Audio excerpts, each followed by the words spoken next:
All right, so today is Friday, May 15th, and here's what I got done this week as well as last week. So I didn't make a video last week because I spent a lot of the week researching the motor, and then I took a day and a half off at the end of the week for family visiting for Mother's Day weekend. So anyway, yeah, I read the motor's manual a couple times over to let that sink in fully. I noticed when I was filming last week's video that some of my explanations of the fuel systems, you know, when I'm pointing out that there's the jet in this T here, I didn't really know why. And so, you know, when I'm describing this is a pop-off valve for the turbo, and I did call it a blow-off, I think, but I was totally guessing. And so I needed to know why everything works how it does, and certainly how it actually all works. So I spent the time to learn that stuff. And over the next couple of weeks, I'll be putting out a second video each week describing different systems on the motor and how it interfaces with the Sling TSi specifically, but I imagine that for the motor just in general. So I really need to be getting to paint soon, but I don't know about you guys, but I'm just about fed up with this whole lockdown thing because I can't get anything for my respirator. So anybody who knows these respirators, they're activated charcoal, and so once you've used them for a while, they're pretty much useless. Those aren't available anywhere on the internet. Nitrile gloves, I can't get them. Well, I found them on eBay, but they're $25 a box for 100, which is like double or almost triple price what they should cost. I've got parts delayed. My harness is supposed to arrive in a week or two, but that's a month and a half delayed too. I'm just starting to get a little bit frustrated. But anyway, so yeah, here's what I got done this week. So one thing I did want to talk about just really quick is I've added a PayPal donation button here. So a lot of people have been making specific requests on what videos and stuff they'd like to see, specifically a lot of things for time-lapse. I don't really have any camera equipment that'll do time-lapse, and a lot of the video requests I get are, you know, fairly involved, and I'd love to do them and be able to provide whatever you guys are looking for. But yeah, just maybe if we could do it that way with a small donation, and then just in the box below the donation for the comment, just write what you'd like to see, and I'll make the video to my best of my ability. I would really like to be able to save up and buy a GoPro so I can do some time-lapse videos, as well as filming my first flights and stuff here in hopefully a month or two when everything's done. Also, I found nitrile gloves and everything on eBay, but they're like 25 bucks a box, and so if I'm gonna get painting here, everything's more expensive than I wish it was. So like I said, I'm just about done for this whole shutdown thing to be over. It's getting a little bit frustrating with all the parts delays. I'm still waiting on the hinges. I'm still waiting on so many things. But yeah, so anyway, I'll still make the videos as I've always been making them, you know, a weekly update. And I do want to be making some specific engine system videos. Hopefully, if I've got a little extra time in the middle of the week, I'll be posting second videos and stuff like that to show. But yeah, I thought maybe I just throw that link on there, and a little bit of help will definitely be much appreciated. So I got all the windows trimmed up for the plane. I got the door windows trimmed, as well as the just the canopy rear windows. It all goes together really straightforward. They come pre-marked from the factory, and definitely overlay it before you just start cutting them. But the marks were really good for mine. And when you cut them off, they were just, the window was still slightly oversized the whole way around. So then you just make your small marks and just slowly trim until it's right. There was a scuff mark, a really deep, like just ugly little scratch right in the center of my window, and I was so upset about it. It was probably from rubbing in the crate on its way over here. I've had this stuff already. I've used it for some projects in the past. It's this Novus 3-part stuff. It's really inexpensive. I think it's less than 20 bucks for this little kit here, and it's lasted me for, I don't know, a couple years now, but I don't use it up. Anyway, the 3-part stuff, the heavy scratch remover here, then the fine scratch, it's basically just liquid sandpaper. Like 10 seconds with this stuff and the whole scratch was gone. And then I just followed it up with the next 2 and it's like new. It's like you can't even see it. So if you do have any scuffs on your acrylic windows, it's not the end of the world. Definitely get this stuff. It'll fix it. Seriously, it was fixed in like less than a minute. So something, I can't mount it on the actual door yet because the factory said, so I was kind of curious about it. You know, you could clamp all the way around the thin sides, but you can't clamp the long side easily anyway. And so I asked the factory, how do you recommend installing the window? And they said, first, put the hinges on the canopy. Again, I've been waiting on my hinges for months. So that's frustrating. And the reason for that is, of course, because the door, if it's just slightly warped when you're like pressing it down or something to glue it, you might warp the door and now it doesn't fit on your canopy anymore. And so they say what you do is you install it on the canopy and then you kind of just wrap the whole way around the fuselage to give a good, you know, tight adhesion to the Sika and the window the whole way around. And then of course, you know, if you need a little extra pressure, you could put a block here or some wedges or whatever, so that when you wrap around, you're giving extra pressure here, because you can see the curve of the glass is not enough. It does take some pressure to hold it down on the top and the bottom. Something else to keep in mind is the frame of the window here, or the frame of the door where the window meets, whatever you want to call it. It had some small bumps on it, and when you kind of pick at the bumps, or you know, scrape at them with a chisel or something, it's actually masking tape. And so what I'm guessing that their process is they put the masking tape on here to hold the shape of the door when they mold it, so that it doesn't stick to the mold or whatever. And then they peel it off, and then they prime the whole thing with this white primer. Well, the primer is over the top of the masking tape, so be really careful, because obviously if there's a piece of masking tape here and you glue your window to it, then this is actually not adhered to where that masking tape was, because that can easily lift off and you're gonna have a leaky seal. So just something to keep in mind there. Just double check it, sand it down, make it smooth, and it should be no issue. So yeah, got all the windows trimmed. Something else that I'm pretty excited about is when I moved into the shop here, I did not have there's no 3-phase power here, so I had to get a phase converter, and that came in last week as well. So that was something else that caused me to maybe not have plane specific video content ready for last week's video.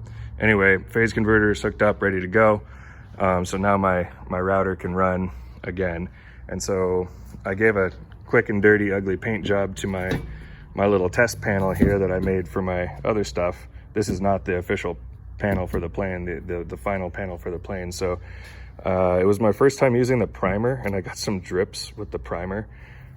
Still gonna be fine for my test. I wanted to see what happens when I put this, there's this blue masking stuff. It's like a plastic that's made for CNC routers, for sign making specifically. And so I'm gonna mask off the whole panel, and then I'll etch in each name for, you know, each label for the switches and for the start button and everything. And then because that masking's there, I'll be able to spray another color of paint, white, or I mean, I could get cool with it and make it green or something, but obviously probably white's fine. And that should make a really nice looking label system. But I wanted to double check it on this test panel. Both the etching, the settings, how deep, how wide, what kind of letters, all of that stuff before I just go and do it on the real panel. So some other stuff that I got done was I got the chrome exhaust tips on there. Just kidding, they're actually stainless, and for whatever reason, Airplane Factory wants you to remove the one that comes on, it's just a straight pipe that comes on the stock exhaust here. You just cut it off here with an angle grinder cutoff disc, file down the welds, make it all smooth so you're not making any weird points. And then on the back here, you cut this one back a little bit further, which is frustrating because you can get your angle grinder cut off disc to here where the shroud is, or support bracket, whatever this is. And then you have to cut the rest off with a Dremel, getting it up in there. And anybody who knows cut off discs on a Dremel, they freaking suck. They wear down or they break or whatever. So it takes a little bit of time, but it comes out. It's not that big of a deal. The clamps aren't on it. They are over on the table there because I still need to be able to remove it and put it on. I don't know where its final mounting location is. So anyway, I got a lot of I think all of the electrical for the firewall forward is now done, except for what comes in my wiring harness for avionics, which should be here in just a week or two. Also my prop control, but that's all easy stuff. That's wired already. I just put the wires through. So anyway, I will do a more in-depth video on the extent of the firewall forward and engine wiring next week. So I want to try to keep this video shorter. So another thing that I got done that's actually pretty fun is I got the cabin lighting installed in the back. So that was pretty cool. Just using this 12-volt power supply plugged into the wall for it, so it's not actually plain power doing it. But a couple things to make note of with that are, one, the holes that they cut for these pre-cut are too small for the light, so you got to Dremel it out. Just take your time, make sure it fits. Another thing that was really frustrating is, you probably can see they don't quite fit. They actually contact, there's no obstructions or anything, they actually contact the top surface of the canopy without going all the way in. So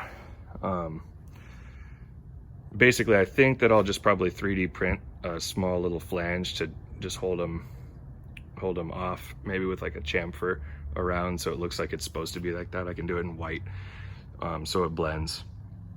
And yeah, so that way it at least sits flush on something and doesn't leave these ugly little gaps. Maybe for some people it doesn't bother them, but man, I want it to be a pretty plane when it's done. So anyway, so yeah, that's something to make note of as well. When I went to wire up my rheostat, potentiometer or whatever, same thing depending on how you wire it, here I noticed that the one that they sent me, again, diameter way too large, way too big, wouldn't fit. But anyway, I tried to wire it up with the same power supply right here on the bench, just to make sure that I'm doing it right. And it turned out that, I don't know if you could see it right there, there's a broken wire inside of it. So from the factory, this didn't work. I went on Amazon and ordered their 500 ohm potentiometers. I had a 10,000 and 100,000, like kind of more standard size ones here at the shop, and they don't really work with these lights from the lighting kit for the plane. It kind of makes them blink instead of dimming. So I ordered the 500 ohm one on Amazon. It was only like, I think it was like $7 for a 2-pack. And so the good news is it's going to fit in there. It works perfectly. It's going to fit in the hole without me having to Dremel it out anymore. And yeah, it came with a nice knob for aesthetics. It's going to work fine. So I got to paint this the gray to match inside the canopy before I install it. But yeah, that'll work out fine. Also, I'm waiting for M3 bolts or M3 riv nuts to put into the canopy there so I can mount these front lights properly. So yeah, that's about it for the cabin lighting. Also, I finally finished up the brake system, thanks to a YouTube viewer who is smartly using some stainless lines instead of what comes with the kit. He sent me his plastic lines, and that was awesome because you need twice what they provide you in the kit in order to use this stuff and get it to be sufficiently hooked up in here. So anyway, let me discuss this system a little bit. From here to here, this is all really easy stuff. It goes up through here really easily. The trick is here. The trick is all here. I was about to order stainless stuff, and then I kind of got it to work. So the trick is to grind out a notch here. So the stock gear comes all the way up. It's like, you know, not even 10 millimeters from the side of the plane to the opening here on the gear leg. It's impossible to make that bend without a kink. No matter what you do, it's not gonna happen. So you gotta kind of grind out a little bit here to allow for a smoother bend. I also tried running it through this closer hole here. The bend is much sharper for whatever reason. It doesn't look like it'll be, but it does not come out as good. It kinks harder. And I even tried to make the hole large so that the hose didn't have to go through straight. It could kind of go through crooked, and it doesn't work. No good. So anyway, I'll just order a rubber plug for that hole and it'll be no problem. So yeah, I'm satisfied now with the overall brake system. It's all gonna work just fine. I know that tons of slings are out there using this line. I just think that the new kind of inside the gear leg system for the TSi hasn't been fully refined yet, because the Sling 4 has just a channel here where the brake line mounts in, and then of course you can just put your last zip tie here and it'll, you know, very nicely go inside the side of the fuselage. So anyway, so all I did was just kind of remove a tiny amount of material there. It won't change the structure of it at all. Everything will be just fine. So then I got that all hooked up here to the T-piece, up to the front, ready for the throttle console to go in where the brake lever is. And as well on the front here where it's hooked up to the reservoir, hooks up everywhere that the line does a turn. You definitely want to use this PVC stuff. I talked about that in the last video. And just that sheath to make it not kink when it bends. And so that same thing, ready to go to the throttle console, the brake lever. So yeah, the brake lines are up and running. I don't think I'm gonna need to use the steel ones anymore, which is good news. So really, aside from once my wiring harness comes in, hopefully in the next week or two here, and the stuff that I'm waiting for, really the only thing I've got left right now that can keep me busy is painting.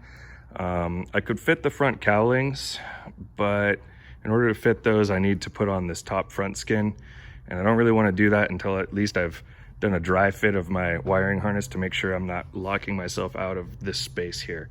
I don't think I am, but better safe than sorry on that.